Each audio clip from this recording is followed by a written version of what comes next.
Hi ನಮಸ್ತೆ ವಿದ್ಯಾರ್ಥಿಗಳೇ.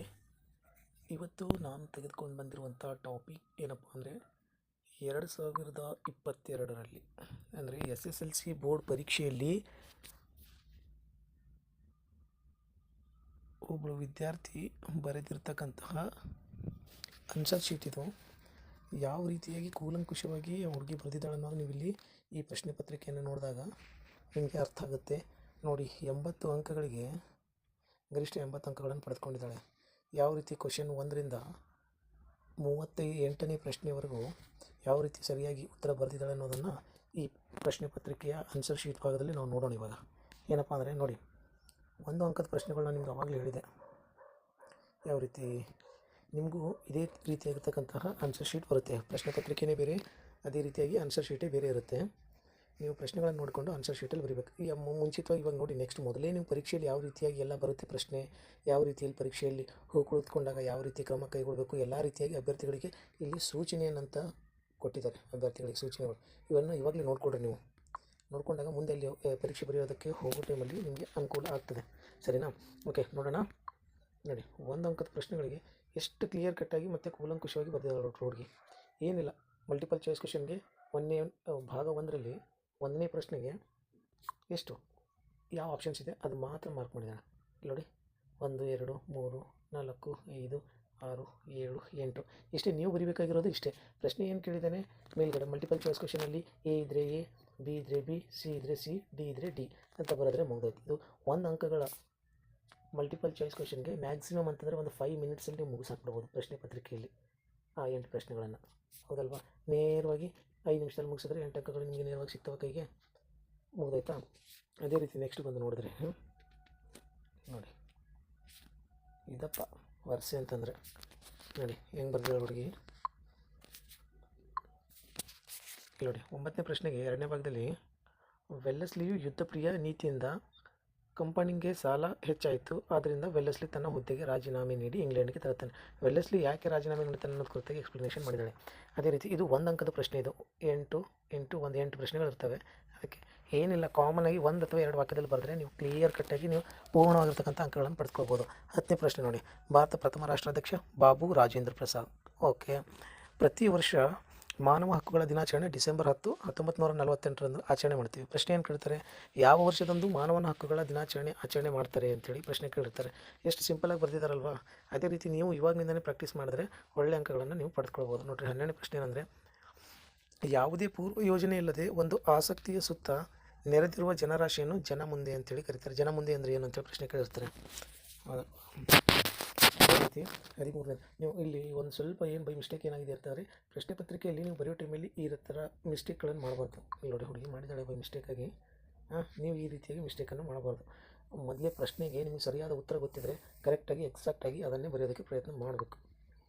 ನದಿಮುಖಜ ಭೂಮಿಗಳಲ್ಲಿ ಕಂಡುಬರುವ ಕಾಡುಗಳು ಮ್ಯಾಂಗ್ರೋವ್ ಕಾಡುಗಳು ಅಂತ ಬರೆದಿದ್ದಾಳೆ. ನೆಕ್ಸ್ಟ್ 14ನೇ ಪ್ರಶ್ನೆಗೆ ಉತ್ತರ, ಪೂರ್ವ ಪಶ್ಚಿಮ ಘಟ್ಟಗಳು ನೀಲಗಿರಿ ಬೆಟ್ಟಗಳನ್ನು ಸಂಧಿಸಿವೆ. 15ನೇದು, ಒಂದು ವರ್ಷದಲ್ಲಿ ಉತ್ಪಾದಿಸಿದ ಒಟ್ಟು ಸರಕು ಸೇವೆಗಳ ಸರಾಸರಿಯನ್ನು ರಾಷ್ಟ್ರೀಯ ವರಮಾನ ಅಂತೇಳಿ ಕರಿತೀವಿ ಅಂತೇಳಿ ಹೇಳಿದ್ದಾಳೆ. ಅದೇ ರೀತಿಯಾಗಿ ವಿಪ್ರೋ ತಂತ್ರಜ್ಞಾನ ಸಂಸ್ಥೆಯ ಸ್ಥಾಪಕರು ಅಜಿಮ್ ಪ್ರೇಮ್ಜಿ. ನೋಡಿ, ಎಷ್ಟು ಕ್ಲಿಯರ್ ಕಟ್ಟಾಗಿ ಬರ್ತಿದ್ದಾರಪ್ಪ ಅಂತಂದರೆ ಅಕ್ಷರ ಕೂಡ ಅದೇ ರೀತಿ ಮೊದಲಾಗಿದ್ದಾವೆ. ನೀವು ಇದೇ ಥರ ಬಂದರೆ ಒಳ್ಳೆಯ ಅಂಕಗಳನ್ನು ನೀವು ಪಡ್ಕೋಬೋದು. ನೆಕ್ಸ್ಟ್ ನೋಡಿ, 3ನೇ ಭಾಗದಲ್ಲಿ 17ನೇ ಪ್ರಶ್ನೆ ಏನು ಬರೆದಾರೆ, ಬಕ್ಸಾರ್ ಕದನದ ಪರಿಣಾಮಗಳನ್ನು ಕುರಿತಾಗಿ ಬರೆಯೋದು ಪ್ರಶ್ನೆ ಕೇಳಿದ್ದಾರೆ. ನೋಡಿ, ನೀವು ಬಕ್ಸಾರ್ ಕದನದ ಬಗ್ಗೆ ಪೂರ್ತಿಯಾಗಿ ನೀವು ಏನಾದರೂ ತಿಳಿದುಕೊಂಡಾಗ ಮಾತ್ರ ಇದನ್ನು ಬರೆಯೋದಕ್ಕೆ ಸಾಧ್ಯ. ಸುಮ್ಮನೆ ಬರೆಯೋದಕ್ಕಾಗಂಗಿಲ್ಲ. ಇದು 2 ಅಂಕದ ಪ್ರಶ್ನೆ. ಏನು, ಮೈತ್ರಿ ಸೈನ್ಯದ ಸೋಲನ್ನು ಅನುಭವಿಸಿತು. 2ನೇ ಶಾ ಆಲಂ ವಾರ್ಷಿಕವಾಗಿ 26 ಲಕ್ಷ ಪಡೆದು ಬಂಗಾಳದ ಮೇಲಿನ ತನ್ನ ಅಧಿಕಾರ ಬಿಡಬೇಕಾಯಿತು. 2ನೇ ಶಾ ಆಲಂ ಬಂಗಾಳದ ಮೇಲಿನ ದಿವಾನಿ ಹಕ್ಕನ್ನು ಬಿಟ್ಕೊಡ್ಬೇಕಾಯಿತು. ಜೌದ್ನ ನವಾಬ ಉದ್ ದೌಲ್ ಯುದ್ಧ ನಷ್ಟವೆಂದು ಎಷ್ಟು ಕ್ಲಿಯರ್ ಕಟ್ಟಾಗಿ ಕಾಣಿಸ್ತಾ ಇಲ್ಲ, 50 ಲಕ್ಷ ನೀಡಬೇಕಾಯಿತು. ಮೀರ್ ಜಾಫರ್ ಮಗನಿಗೆ ವಿಶ್ರಾಂತಿ ವೇತನ ನೀಡಲಾಯಿತು. ಬಂಗಾಳದ ಅಧಿಕಾರವನ್ನು ಕಂಪನಿ ನಿಭಾಯಿಸತೊಡಗಿದನು. ನೋಡಿ, ಎಷ್ಟು ಕ್ಲಿಯರ್ ಕಟ್ಟಾಗಿ ಬರೆದಿದ್ದಾರೆ. 2 ಅಂಕದ ಪ್ರಶ್ನೆ 3 ಅಥವಾ 4 ವಾಕ್ಯದಲ್ಲಿ. ಇದು ಇನ್ನೂ ತುಂಬ ಎಕ್ಸ್ಪ್ಲನೇಷನ್ ಜಾಸ್ತಿ ಆಗಿದೆ. ಆದರೂ ಕೂಡ ಎಷ್ಟು ಕ್ಲಿಯರ್ ಕಟ್ಟಾಗಿ ಬರೆದು ಇದೇ ರೀತಿ ಮಾಡಿದ್ರೆ ನಿಮಗೆ ಎಲ್ಲೂ ಕೂಡ 1 ಅಂಕ ಕೂಡ ಕಟ್ ಆಗದೆ ಇರೋ ಥರ ಆನ್ಸರನ್ನು ನೀವು ಬರೀಬೋದು. ನೆಕ್ಸ್ಟ್ ಮುಂದುವರೆದು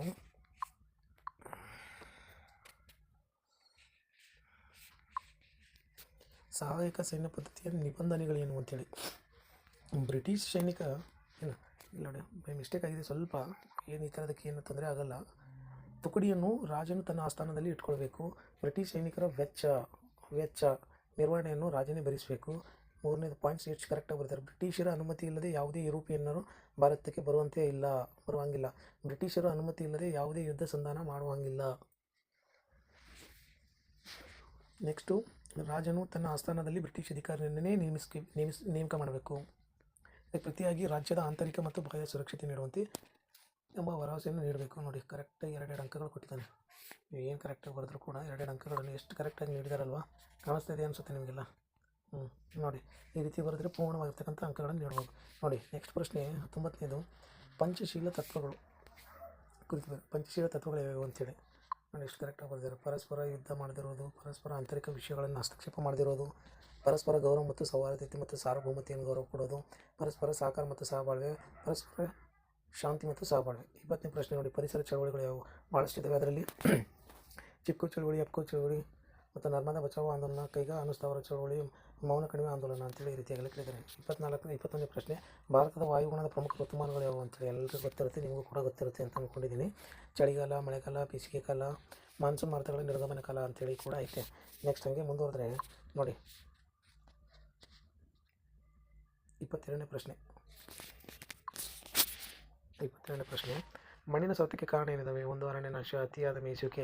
ನೀವೆಲ್ಲ ಬರ್ಕೊಂಡು ಕೂತ್ಕೋಬಾರ್ದು. ಮಣ್ಣಿನ ಸವೆತಕ್ಕೆ ಕಾರಣಗಳು ಹಾಗೆಲ್ಲ ಏನು ಬೇಡ. ಮಣ್ಣಿನಲ್ಲಿ ಪ್ರಶ್ನೆ ಏನು ಕೇಳಿದ್ದಾರೆ, ಮಣ್ಣಿನ ಸವೆತಕ್ಕೆ ಕಾರಣಗಳು ಏನು ಅಂತೇಳಿ. ನೀವು ಜಸ್ಟ್ ಮಣ್ಣಿನ ಸವೆತಕ್ಕೆ ಕಾರಣಗಳು ಅಂತ ಹಾಕ್ಬಿಟ್ಟು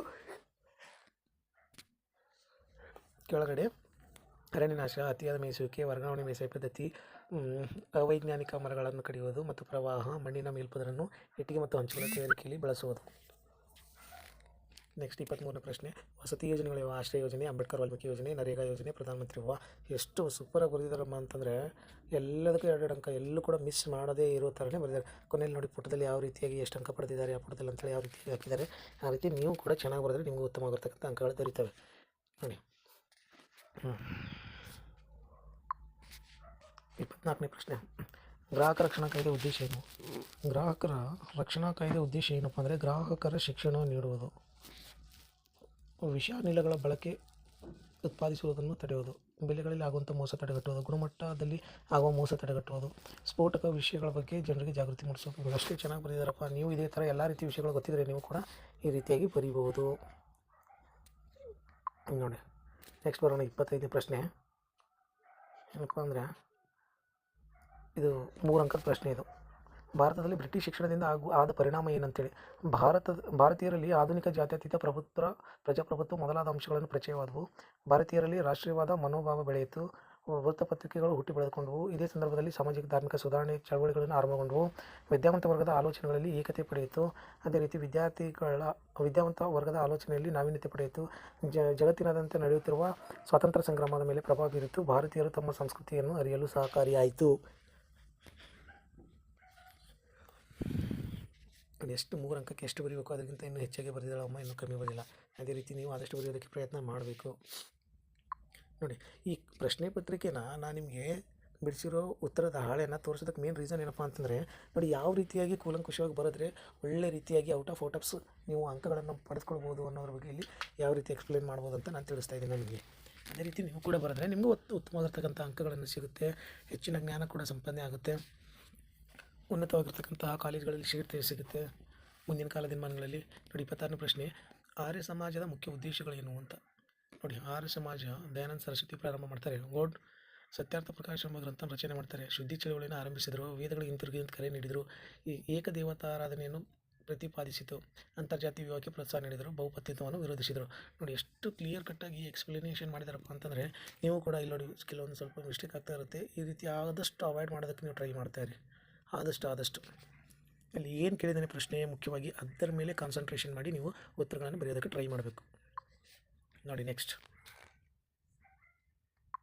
27ನೇ ಪ್ರಶ್ನೆ, ಭಾರತ ಪ್ರಥಮ ಸ್ವಾತಂತ್ರ್ಯ ವಿಫಲ ಆಗದ ಕಾರಣ ಏನಂತ ಕೇಳಿದ್ದಾರೆ. 3 ಅಂಕದ ಸ್ವಹಿತಾಸಕ್ತಿ ಮತ್ತು ಹಕ್ಕಿಗಾಗಿ ನಡೆದ ಹೋರಾಟವಾಗಿತ್ತು. ಸೈನಿಕರಲ್ಲಿ ನಿಶ್ಚಿತ ಗುರಿ ಇರಲಿಲ್ಲ. ಅನಿರೀಕ್ಷಿತ ಕಾರಣಗಳಿಂದ ಪ್ರೇರಿತವಾದ ದಂಗೆಯಾಗಿತ್ತು. ಸೈನಿಕರನ್ನು ಒಗ್ಗಟ್ಟಿರಲಿಲ್ಲ. ಸಶಸ್ತ್ರದ ಕೊರತೆ ಉಂಟಾಯಿತು. ನಾಯಕನ ಕೊರತೆ ಉಂಟಾಯಿತು. ಅನೇಕ ರಾಜರು ಬ್ರಿಟಿಷರ ಪರವಾಗಿ ಕಾರ್ಯನಿರ್ವಹಿಸ್ತಾ ಇದ್ದರು. ಸೈನಿಕರು ಲೂಟಿಗಳ ಮೂಲಕ ಜನವಿಶ್ವಾಸವನ್ನು ಕಳೆದುಕೊಂಡಿದ್ರು ಅಂತೇಳಿ. ಎಷ್ಟು ಚೆನ್ನಾಗಿ ಬರ್ತಿದ್ದಾರಲ್ವ. ನೀವು ಇದೇ ಥರ ಬರೀಬೇಕು ಅನ್ನೋದೇ ನಮ್ಮ ಆಸೆ. ಉತ್ತಮವಾಗಿರ್ತಕ್ಕಂಥ ಅಂಕಗಳನ್ನು ಪಡೆದುಕೊಳ್ಳಿ ಅನ್ನೋದೇ ನಮ್ಮ ಆಸೆ. ನೋಡಿ ನೆಕ್ಸ್ಟು 28ನೇ ಪ್ರಶ್ನೆ. ಭಾರತ ಮತ್ತು ರಷ್ಯಾ ಸಂಬಂಧ ಯಾವ ರೀತಿಯಾಗಿದೆ?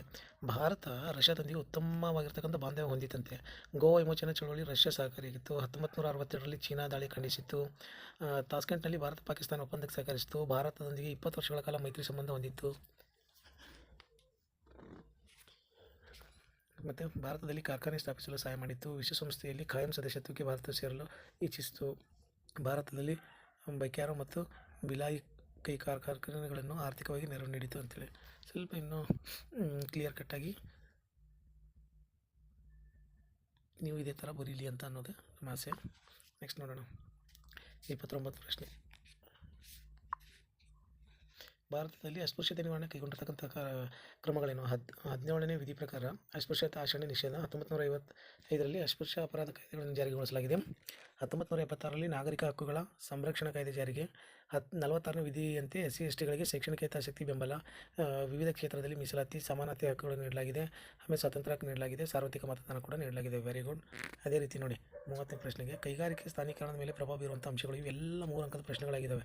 ನೋಡಿ 3 ಅಂಕಕ್ಕೆ 4ರಿಂದ 5 ವಾಕ್ಯದಲ್ಲಿ ಉತ್ತರ ಬರೀಬೋದು. ಇವ ಎಷ್ಟು ಬರ್ತಿದ್ದಾರೆ? ಕಚ್ಚಾ ವಸ್ತುಗಳ ಪೂರೈಕೆ, ಶಕ್ತಿ ಸಂಪನ್ಮೂಲಗಳ ಪೂರೈಕೆ, ಸಾರಿಗೆ ಸಂಪರ್ಕದ ವ್ಯವಸ್ಥೆ, ಬಂಡವಾಳ, ನೀರಿನ ಪೂರೈಕೆ, ಕಾರ್ಮಿಕರ ಲಭ್ಯತೆ, ಮಾರುಕಟ್ಟೆ ಸೌಲಭ್ಯ, ವಾಯುಗುಣ, ಸರ್ಕಾರದ ನೀತಿ ನಿಯಮಗಳು ಅಂತೇಳಿ ಅಲ್ವಾ. ಅದೇ ರೀತಿಯಾಗಿ 31ನೇ ಪ್ರಶ್ನೆ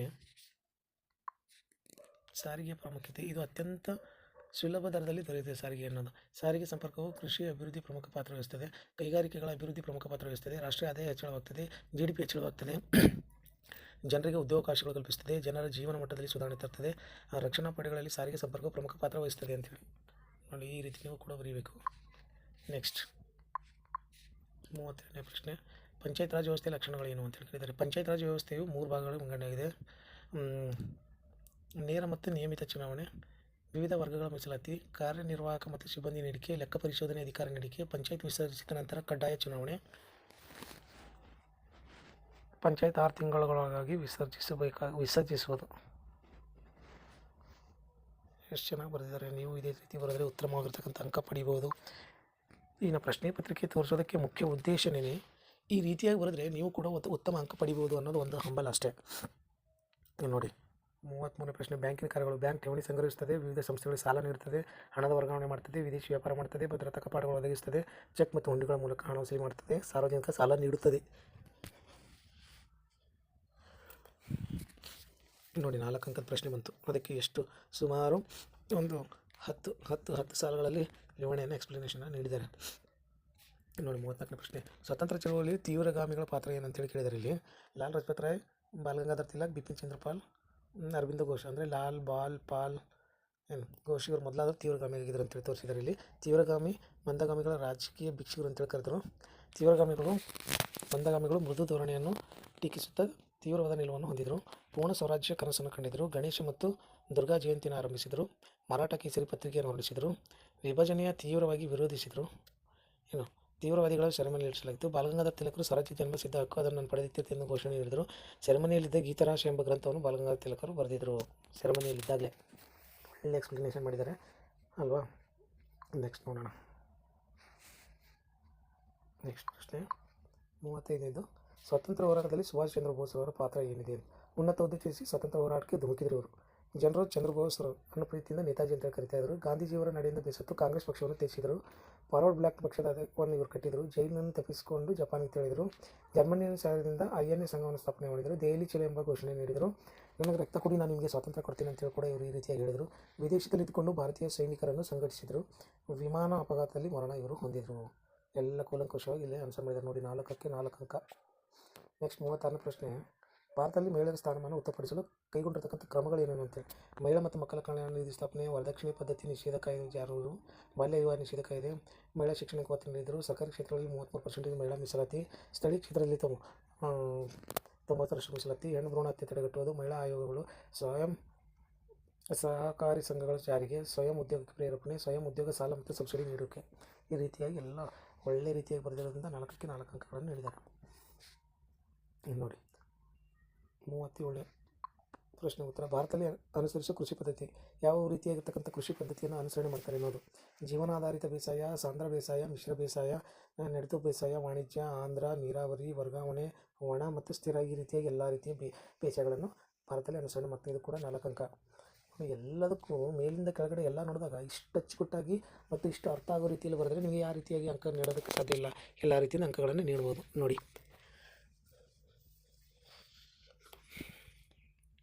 ಇಂಡಿಯಾ ಮ್ಯಾಪ್ ಇದು ಮೋಸ್ಟ್ ಇಂಪಾರ್ಟೆಂಟ್. ಎಲ್ರಿಗೂ ಕೂಡ ನಿಮಗೂ ಈಸಿಯಾಗಿ ನೀವು ಅಂಕಗಳನ್ನು ಪಡೆದುಕೊಳ್ಬೋದು.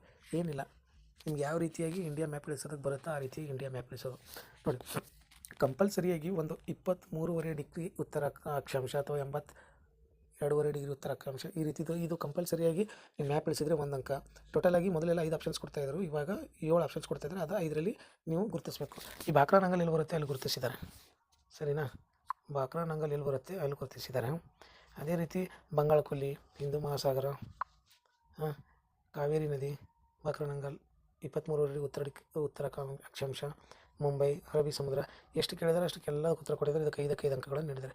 ನೀವು ಇದೇ ರೀತಿಯಾಗಿ ಪ್ರಶ್ನೆ ಪತ್ರಿಕೆಗಳನ್ನು ಕೂಲಂಕುಷವಾಗಿ ಮೊದಲು ಒಂದು 5 ನಿಮಿಷ ನೋಡಿದ ನಂತರನೇ ಉತ್ತರ ಬರೆಯೋದಕ್ಕೆ ಟ್ರೈ ಮಾಡಬೇಕು. ನೀವು ನೋಡಿ, ಎಲ್ಲದಕ್ಕೆ 80 ಅಂಕಗಳನ್ನು ಪಡೆದುಕೊಂಡಿದ್ದಾರೆ. ಆದಷ್ಟು ಇದೇ ರೀತಿ ಪರೀಕ್ಷೆಯಲ್ಲಿ ನೀವು ಬರೆಯೋದಕ್ಕೆ ಇವಾಗಿಂದಲೇ ಪ್ರಯತ್ನ ಮಾಡಬೇಕು. ಸಮಯ ಎಷ್ಟಿರುತ್ತೆ? 3 ಗಂಟೆ 15 ನಿಮಿಷ ಇರುತ್ತೆ. ಅದರಲ್ಲಿ ಎಲ್ಲ ಪ್ರಶ್ನೆಗಳಿಗೆ ಟಚ್ ಮಾಡುವಂಥ ಎಬಿಲಿಟಿ ನಿಮ್ಮ ಹತ್ರ ಇರಬೇಕು. ನೋಡಿ, ಇದು ಈ ಪ್ರಶ್ನೆ ಪತ್ರಿಕೆಯ ಉತ್ತರ ಹಾಳೆಯನ್ನು ನಾನು ನಿಮಗೆ ತೆಗೆದು ಬಂದಿರೋದಕ್ಕೆ ಮೇನ್ ಮುಖ್ಯ ಕಾರಣನೇ ಯಾವ ರೀತಿಯಾಗಿ ಪ್ರಶ್ನೆ ಪತ್ರಿಕೆನ ವ್ಯಾಲ್ಯೂಯೇಷನ್ ಮಾಡ್ತಾರೆ, ಯಾವ ರೀತಿ ಮೌಲ್ಯಮಾಪನ ಮಾಡ್ತಾರೆ ಅನ್ನೋದನ್ನು ನಿಮ್ಮ ಕಣ್ಣೆದುರಿಗೆ ತೋರಿಸೋದಕ್ಕೆ ವಿಡಿಯೋ ಮಾಡಿರೋದು. ನೀವು ಆದಷ್ಟು ಹೆಚ್ಚಾಗಿ ಪ್ರತಿಯೊಂದು ಮಾದರಿ ಪ್ರಶ್ನೆ ಪತ್ರಿಕೆಗಳನ್ನು ಕೂಡ ನಾನು ಮುಂದಿನ ದಿನಗಳಲ್ಲಿ ಹಾಕ್ತಾ ಇರ್ತೀನಿ, ಉತ್ತರ ಕೂಡ ಹಾಕ್ತೀನಿ. ಮತ್ತು ಪ್ರತಿಯೊಂದು ವಿಭಾಗ, ಇತಿಹಾಸದಿಂದ ಹಿಡ್ಕೊಂಡು ಭೂಗೋಳಶಾಸ್ತ್ರ, ಪರಿಸರ ಅಧ್ಯಯನ, ಅರ್ಥಶಾಸ್ತ್ರ, ವ್ಯವಹಾರ ಅಧ್ಯಯನ ಎಲ್ಲ ಚಾಪ್ಟರ್ಗಳಿಂದ ನಾನು ಎಕ್ಸ್ಪ್ಲನೇಷನ್ ಮಾಡ್ಕೊಂಡು ಹೋಗ್ತೀನಿ ಈ ಮುಂದಿನ ದಿನಗಳಲ್ಲಿ. ಇವಾಗ ಸದ್ಯ ಈ ಯಾವ ರೀತಿಯಾಗಿ ಪ್ರಶ್ನೆ ಪತ್ರಿಕೆ ಇತ್ತು ಅನ್ನೋದನ್ನು ನಾನು ನಿಮಗೆ ತೋರಿಸಿದ್ದೀನಿ. ಪ್ರಶ್ನೆ ಪತ್ರಿಕೆ ಉತ್ತರ ಹಾಳೆ ಯಾವ ರೀತಿ ಇತ್ತು ಅನ್ನೋದನ್ನು ತೋರಿಸಿದ್ದೀನಿ. ನೀವು ಕೂಡ ಇದೇ ರೀತಿ ಬರೆಯೋದಕ್ಕೆ ಆದಷ್ಟು ಪ್ರಯತ್ನ ಮಾಡಿ. ಥ್ಯಾಂಕ್ ಯು, ನಮಸ್ತೆ. ನಿಮಗೆ ನಿಮ್ಮ ಅಕ್ಕಪಕ್ಕದಲ್ಲಿರುವಂಥ ವಿದ್ಯಾರ್ಥಿಗಳು ಕೂಡ ಈ ಪ್ರಶ್ನೆ ಪತ್ರಿಕೆ ಎಕ್ಸ್ಪ್ಲನೇಷನ್ ಬಗ್ಗೆ ಅವರಿಗೂ ಕೂಡ ತಿಳಿಸಿ, ಅವರಿಗೂ ಅರ್ಥ ಆಗಲಿ, ಅವರು ಕೂಡ ಹೆಚ್ಚಿನ ಅಂಕಗಳನ್ನು ಪಡೆಯೋದಕ್ಕೆ ಸಹಾಯ ಆಗ್ತದೆ ಅಂತೇಳಿ ಈ ಮೂಲಕ ನಾನು ತಿಳಿಸ್ತೇನೆ. Thank you.